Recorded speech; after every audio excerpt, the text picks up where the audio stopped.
दुनिया में कुछ कहानियां सिर्फ सुनाई नहीं जातीं बल्कि दिल पर नक्श बन जाती हैं।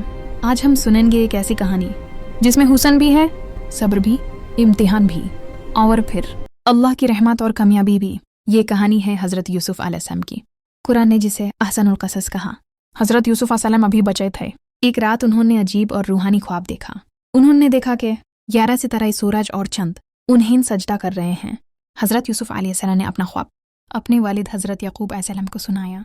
हज़रत याकूब अलैहिस्सलाम समझ गए कि ये ख्वाब मुस्तकबिल की एक अजीम बशरत है, मगर उन्होंने कहा, बेटा ये ख्वाब अपने भाइयों को मत बताना। हज़रत यूसुफ अपने वालिद के बहुत करीब थे और यही बात उनके भाइयों के दिल में जलन बन गई भी। इंसान को अंधा कर देता है। भाइयों ने मिलकर फैसला किया कि यूसुफ को हमेशा के लिए रास्ते से हटा दिया जाए। वो मासूम बच्चे को रेगिस्तान की तरफ ले गए। रेगिस्तान के बीच एक गहरा और पुराना कुआं। हज़रत यूसुफ अलैहिस्सलाम को उस कुआं में डाल दिया गया। अंधेरा, तन्हाई, मगर दिल में यकीन। यूसुफ अलैहिस्सलाम ने कहा, अल्लाह मेरे साथ है, और अल्लाह ने उनकी मदद का इंतज़ाम किया। कुछ मुसाफिर आए। उन्होंने कुआं से पानी निकालने के लिए रस्सी डाली और रस्सी के साथ हज़रत यूसुफ अलैहिस्सलाम बाहर आ गए।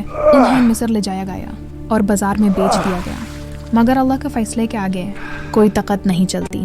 मिस्र के अज़ीज़ ने हज़रत यूसुफ अलैहिस्सलाम को और सख्त इम्तिहान था। पाक रहना जब गुनाह आसान हो। हज़रत यूसुफ अलैहिस्सलाम ने गुनाह से बचने के लिए अल्लाह की पनाह मांगी। उन्होंने कहा, मैं अल्लाह से डरता हूँ, मगर सच के बावजूद उन्हें कैद कर दिया गया। जेल में भी हज़रत यूसुफ अलैहिस्सलाम अल्लाह की याद से गफिल न हुए। 2 कैदियों ने ख्वाब देखा। यूसुफ ने उन्हें खबर बताए और जो कहा वही सच हो गया। मिस्र के बादशाह ने ख्वाब देखा, 7 मोटी गायें, 7 तबली गायें। कोई तबीर न बता सका। तब यूसुफ अलैहिस्सलाम का जिक्र आया। उन्होंने ख्वाब की तबीर बताई और पूरे मुल्क को कहत से बचाने का प्लान दिया। हज़रत यूसुफ अलैहिस्सलाम को मिस्र का खजाना संभलने की जिम्मेदारी दी गई। जो कल कैद में था आज हुक्मरान बन गया। ये अल्लाह का इंसाफ है। भाई मिस्र आए। यूसुफ अलैहिस्सलाम ने उन्हें पहचान लिया, मगर इंतकाम नहीं लिया। जो कभी हसाद में अंधे हो गए थे, आज सर झुकाए खड़े थे। आंखों में नदमत, दिल में बोझ और जुबान पर सिर्फ एक लफ्ज़, माफ़ कर दीजिए। हज़रत यूसुफ अलैहिस्सलाम जिन पर जुल्म हुआ, जिन्हें कुएं में फेंका गया, जिन्हें बेचा गया, आज वही मिस्र के अजीम खजानों के निगहबान थे। मगर उनके चेहरे पर न गुस्सा था, न इंतकाम, सिर्फ रहमत। भाई रो पड़े। फिर वो वक्त आया जब हज़रत याकूब वो दर्द का दरिया अपने प्यारे बेटे से मिलने मिस्र पहुंचा। जब बाप ने बेटे को देखा, सालन की जुदाई।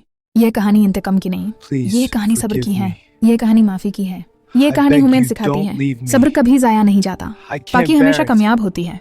अल्लाह का प्लान सबसे बेहतर होता है।